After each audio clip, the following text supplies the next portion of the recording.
tools used in the process of erasing our history is what we know as lunatic asylums. Now, if you're new to this topic, most people when they think of lunatic asylums, they think of the movies or what's now called psychiatric hospitals for people with severe mental disorders. There's definitely multiple levels to this topic, and we have the dark side, which goes into these institutions not attempting to heal these problems in any real or holistic way. And so the main approach to these health problems involves suppression through drugs, which does not fix the issue and in most cases just makes things worse. I'm sure many of you guys have seen the movies where someone's put into these mental institution and they're completely sane, but they're not able to escape for whatever reason. It could be the institution is attempting to keep you hostage for experimental reasons, and or you have been deemed to be insane simply for going against the establishment. It could also be that you're sane, but the institution and the outside world perceives you to be insane for your beliefs, such as schizophrenic patients who tend to communicate with other worlds. These institutions have a history, and most of these old asylums are these Tartarian old world looking buildings that have been taken over and repurposed.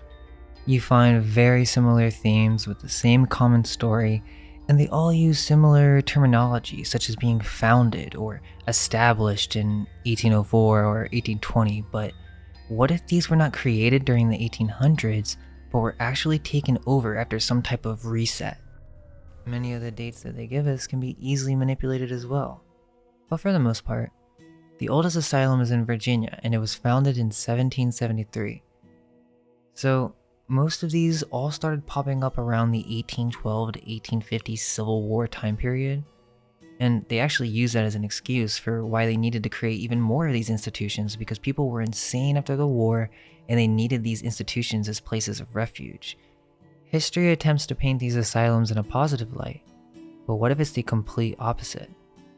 In order to understand this, make sure you've seen the other videos on Tartaria explained, including the one on the Civil War, which had nothing to do with slavery and was really a movement of power from the old world to the new cabal that had taken over temporarily. It's thought that the cannons were really used for destroying old world buildings and the mass wealth that was accumulated outside of the cabal's control. Once we establish that, we can see that one of the main tools for controlling those who may resist the new reset or still have memories of the past society would be to throw them into a mental asylum and heal them for being against the establishment. In England, this probably took place before it was moved into the Americas, but there was a device specifically created for mind control and erasing memories of patients. Like I said, we really need to start in London before we move to America, as it really explains that this has been going on for a while and it's strategic. We're going to take a look at the Bethlehem Hospital, and there's some weird stuff going on here. First of all, if you search for Bethlehem Hospital, the modern picture is not even the original location. The original location was turned into the Imperial War Museum, and funnily enough, the word Bedlam actually means confusion. And notice how the cannons are right in front of the building, as if to say that these institutions created confusion and erased the old world. If we look at the history of this place, it gets even stranger. So the Imperial War Museum isn't the first location of the building either. The hospital was founded in 1247, and it was never intended on being a hospital. It was originally designed to be an institution aimed to support the Crusader Church and link England to the Holy Land. We get a bunch of history from 1200 to the 1600s about the place being used as a medieval hospital for the needy, and as we get into the 1600s, there was a movement from the medieval style of each patient having an old style keeper physician to take care of them, to the new system, which essentially involved a bunch of wealthy aristocrats starting their own hospitals that would later be termed madhouses, as their healing methods were far too aggressive. There would be one physician residing over the entire institution with a visiting surgeon, and drugs were given to the patients in order to heal them of their illnesses. What ended up happening was a medical regime in which medical practices were being generalized across all patients, and the result was extreme violent medical practices that would induce vomiting and voiding of the bowels by force. We really only have the basic plans of this building, but in 1667, the hospital was moved to Moor Fields, which I find very interesting. Like, why is it called Moor Fields? And did they really move it, or was the structure already here? They keep moving because they are damaging these buildings beyond repair. Otherwise, it doesn't really make sense to constantly keep reconstructing buildings at this level.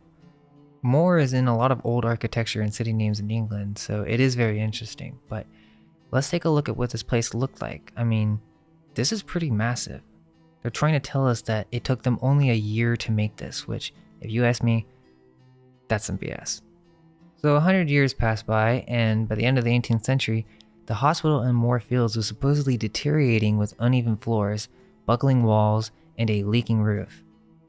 So remember, they didn't really build this, so they used it for 100 years, and then after 100 years, they essentially destroyed the place, and in 1791, a report was sent to the governor listing 800 pounds of damage, which would be around 1.2 million pounds today. And sure, that's a lot of money, but it would cost way more to build an entirely new building, especially the one that we see today with the Imperial War Museum. But regardless, they say it was beyond repair, and so they moved to St. George Fields. And yes, they want us to believe they did all this on horse and buggy. Yet, today, the modern hospital is so small. You would think such an institution with a long history would try to preserve it by having somewhat of a nice modern building. That's just the history for this one asylum. They all have this theme. Now, we went to this one specifically because there's some crazy stuff that went on here. There was this guy named James Tilly Matthews. He was a London tea broker who is basically the first documented case of schizophrenia. In the 1790s, concerned at the likelihood of a war between Britain and France, Matthews, who traveled to France, was a part of some type of resistance, or the Girondists, which were attempting to end the monarchy.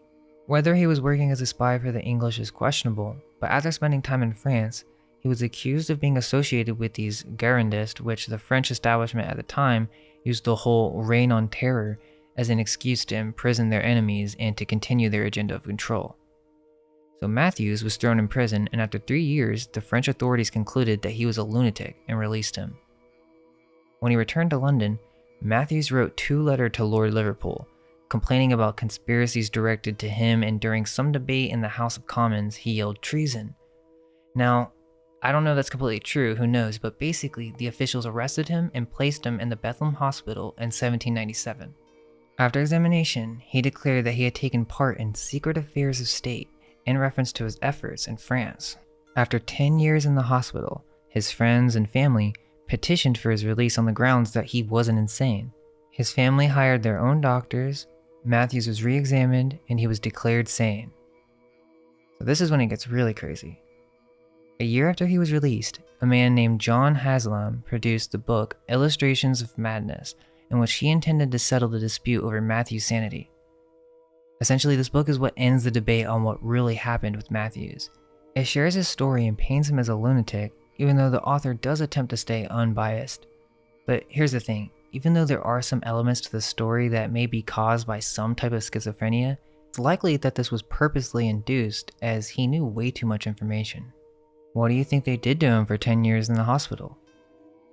So essentially, this was made to make this information look like complete insanity, when really, there may be some truth to it. Let's remember that during this time, asylums were mainly vehicles of the state. So Matthews believed that there was this gang of criminals and spies skilled in pneumatic chemistry. This gang would torment him by means of rays emitted by a machine called the heirloom, or gaseous charge generator. They put James Matthews in Bethlehem Hospital because he knew of the secret war machine that was used by these French revolutionaries, which we can ask, who were these revolutionaries, and is there something else going on with that story? But essentially, 250 years before the CIA's failed brainwashing experiments, somehow French revolutionaries in France had created a mind control machine in death ray. Is this another setup revolution similar to the Bolshevik Revolution that was a counter operation? James somehow found himself mixed in the middle, and only due to his family, he luckily got out and left us with the only known knowledge of these devices. Who knows, these could be even older and explain how many other cities were taken over behind the scenes. But in his very descriptive explanation of the machine, Matthews explained that these machines had been deployed all over London, secretly, in cellars. The heirloom was enormous. It stood 7 meters tall, and it was surrounded by barrels that fed noxious gases through oiled leathered pipes into the main body of the machine. The gases were derived from substances including gas from the horse's anus, seminal fluid, and putrid human breath. The heirloom used magnetically charged air particles that could be directed towards its victim in order to induce the effect of mesmerism. Of course, we don't take mesmerism seriously today in modern science. However, this was not the case during this time period, and obviously there was an advanced machine capable of inducing these effects, so who's to say that these people can't do the same with their minds? But regardless, the machine needed to be operated by a certain amount of members who each had their own name and duty, as described by Matthews. The main body of the machine had a number of keys, levers, and brass retorts. These were used to modulate the flow of magnetically charged air that was emitted from the machine. Skillfully combined sequences of the various levers and keys could produce different types of air current, which could be directed towards the victim to assault them with a whole arsenal of psychological and physiological effects. Essentially, this was some type of instrument, and an art at that, as someone would basically play it as a piano and magnetically charge the air current with the intention of directing it towards the victim to assault them. One of these effects were called kiting, where an idea is forced into the thoughts of the victim, which undulates in the intellect for hours together, and how much soever the person assailed may wish to direct his mind to other subjects, he finds himself unable to do so. Similarly, thought-making. This gang could literally suck the thoughts out of a victim out of their head and replace it with any subject they choose. They had an effect called lobster cracking, in which the external pressure of the magnetic atmosphere surrounding the person assailed was increased so as to stagnate his circulation and produce instant death. They also interestingly talk about nutmeg, which is also known to give a psychedelic reaction to those who are allergic. They must have known that it could be used as a suggestogen. There are even depictions of the number of controls this machine had, multiple parameters for a variety of different settings. Now think about it, if this was just a delusion, then how is it possible to have such a detailed description of this device? There's a reason that this machine is not commonly known, and it's because these devices have been used on populations throughout history in order to cause amnesia, control popular narratives, and to take over societies. If they use this politically, who's to say they don't use this in other areas? What if this explains the Industrial Revolution and having all this cheap labor where you had these people working in bad conditions and yet they still stayed? The story is that they were poor and they had to. But what if there was some type of device in the cellars of these old mills that induce specific thoughts like being a hard worker because you have to? Now, there is another part of this that we will cover briefly.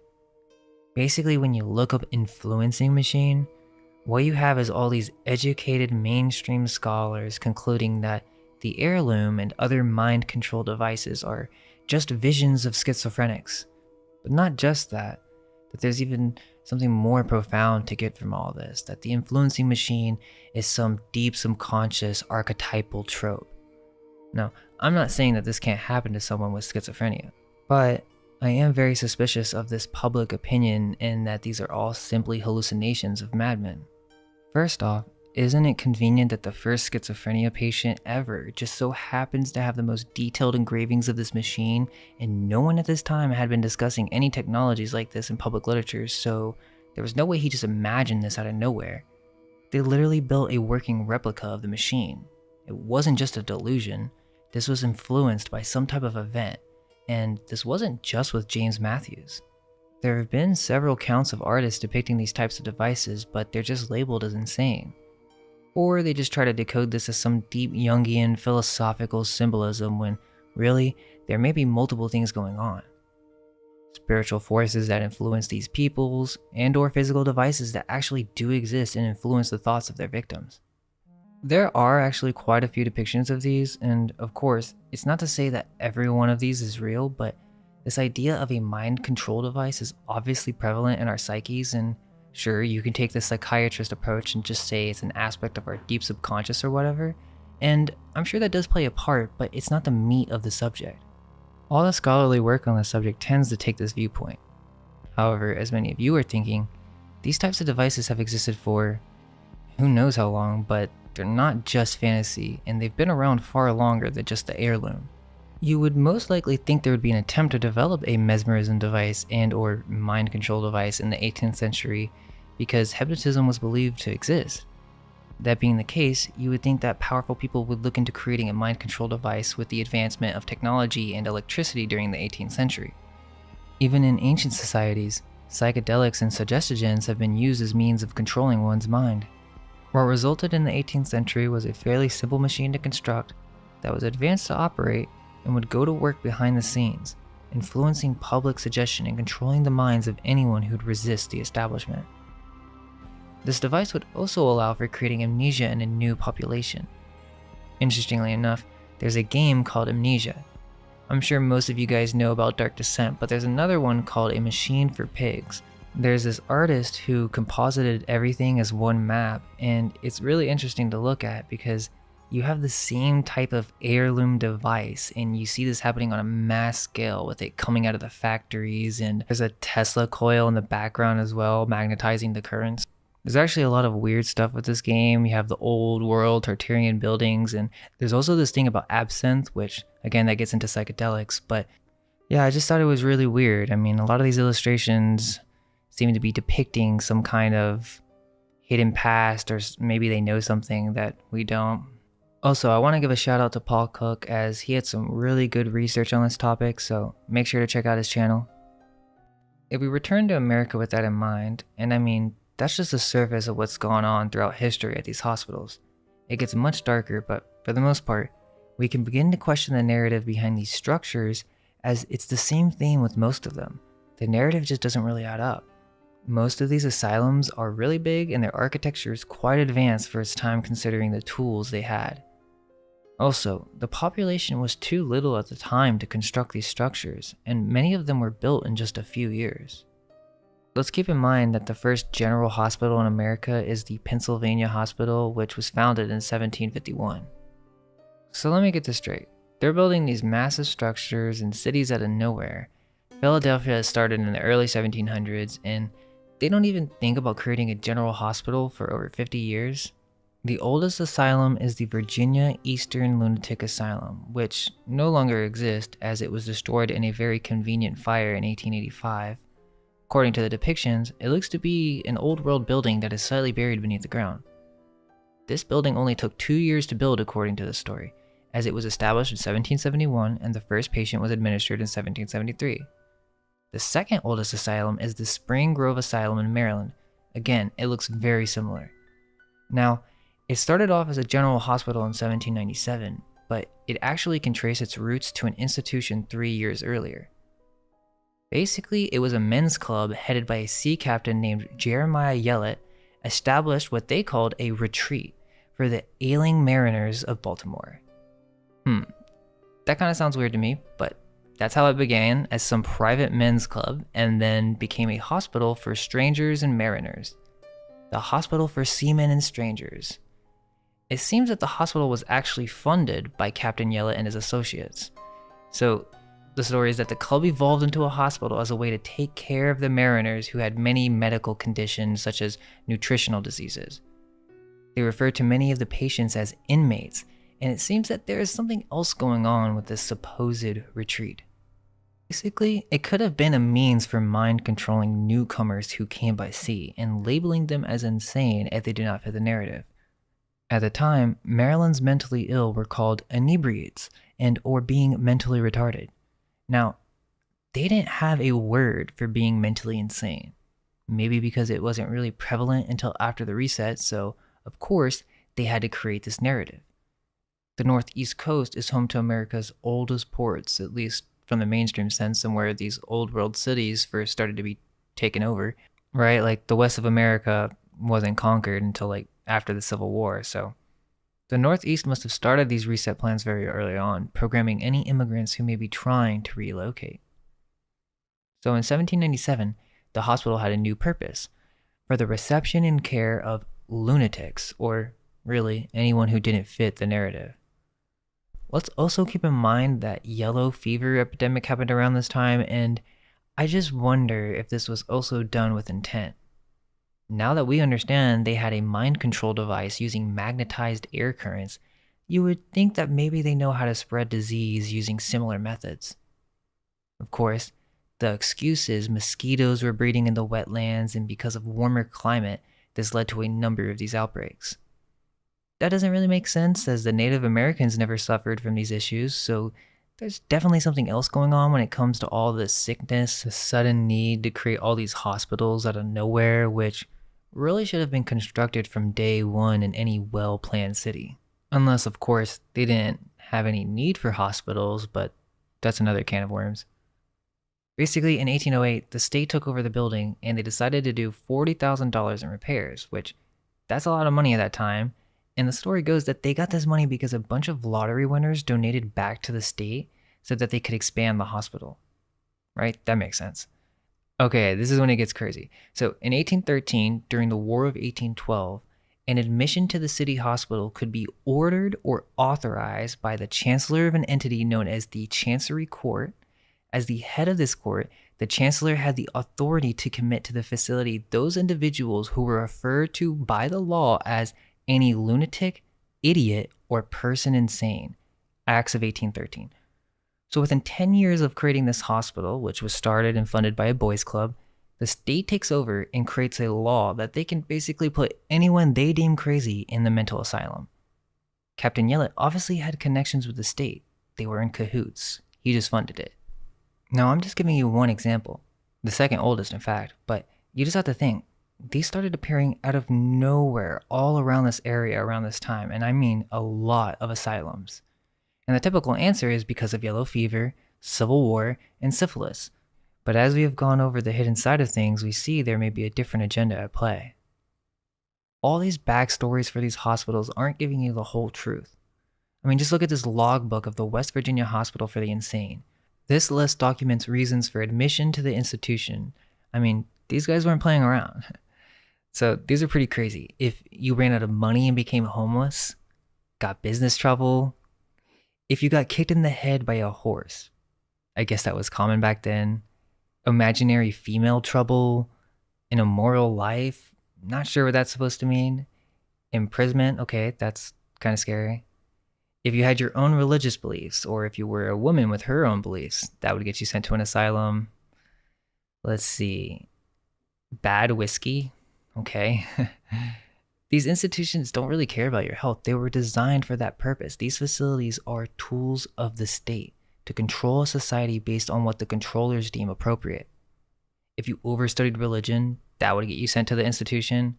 Overtaxing mental powers. So if you were too smart, they would get you. Oh, and look, you can get sent in for politics, right? How convenient. I mean, this is a super long list. I'm not going to go over it all, read it over, but it's just insane. I mean, egotism, how do we even measure that?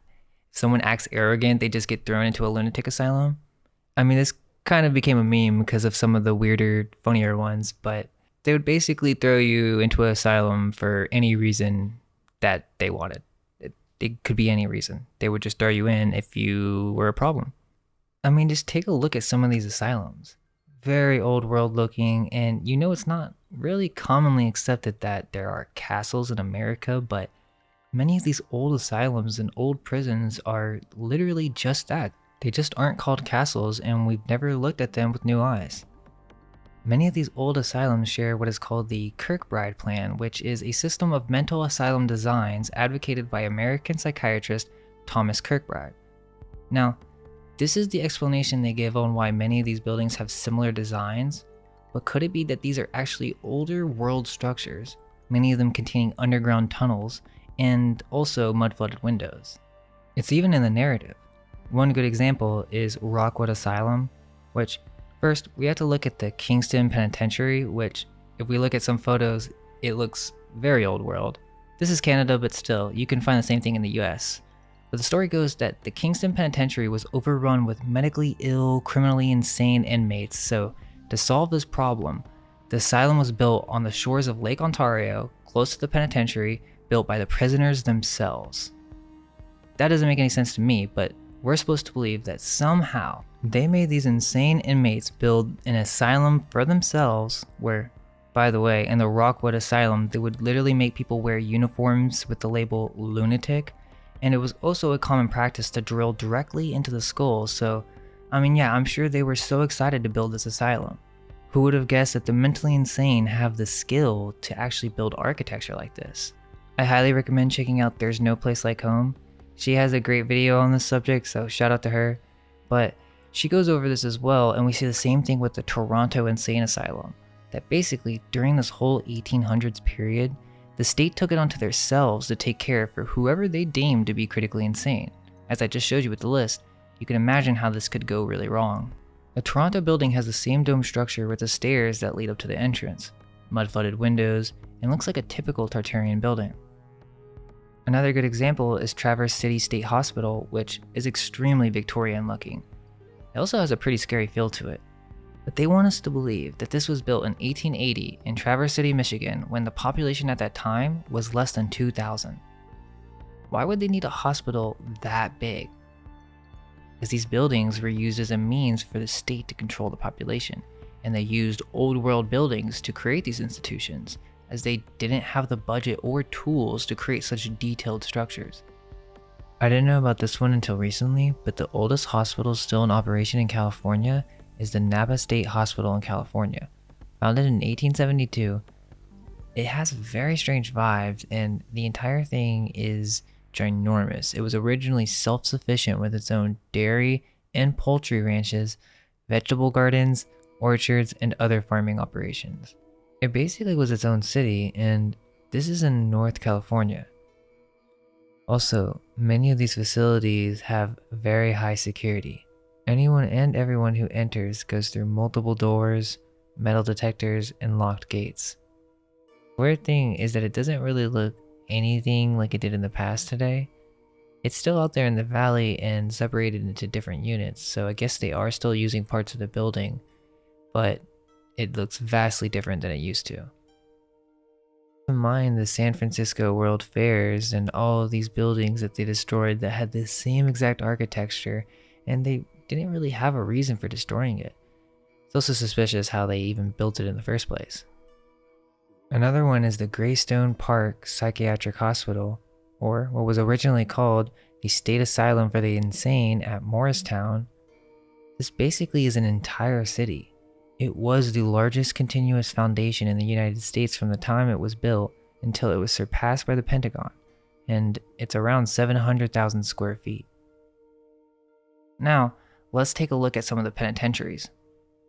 The Eastern State Penitentiary looks just like a castle to me. It literally has gargoyles.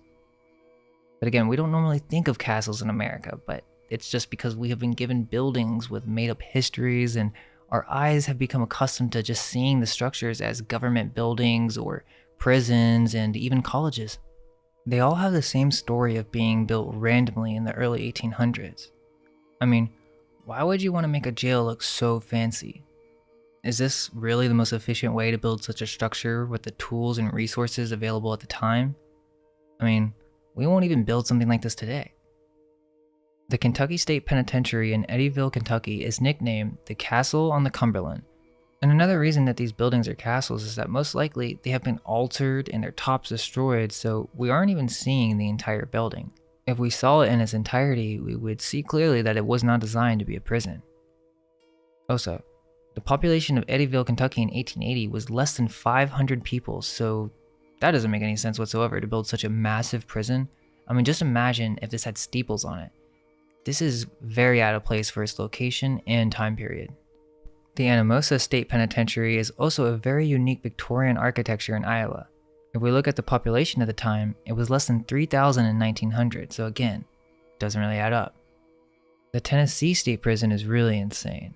It actually reminds me a lot of the Biltmore, which this probably connects more so with many of the old world mansions, but we actually have a little surprise coming out soon. It's going to be big, but back to what I was saying, the Tennessee State Prison was founded in 1832, but as in all these stories, for some reason, they always decide to move the building to a new location. It was either burned down or beyond repair, and or they come up with some new plans for some Gothic architecture. It supposedly finishes construction in 1898, but it just seems like these were redesignated structures. It's too out of place and seems kind of pointless to spend so much money on these buildings to only last less than 100 years. There are many more of these prisons, but I also think colleges play the same part. I mean, think about what we're talking about. It's all state programming. The asylums, prisons, They were considered to be the same thing before psychiatric hospitals came in, and the schools took a similar approach with compulsory learning and the whole initiative to create a society of workers, not thinkers. So these old world buildings were turned into college institutions as well.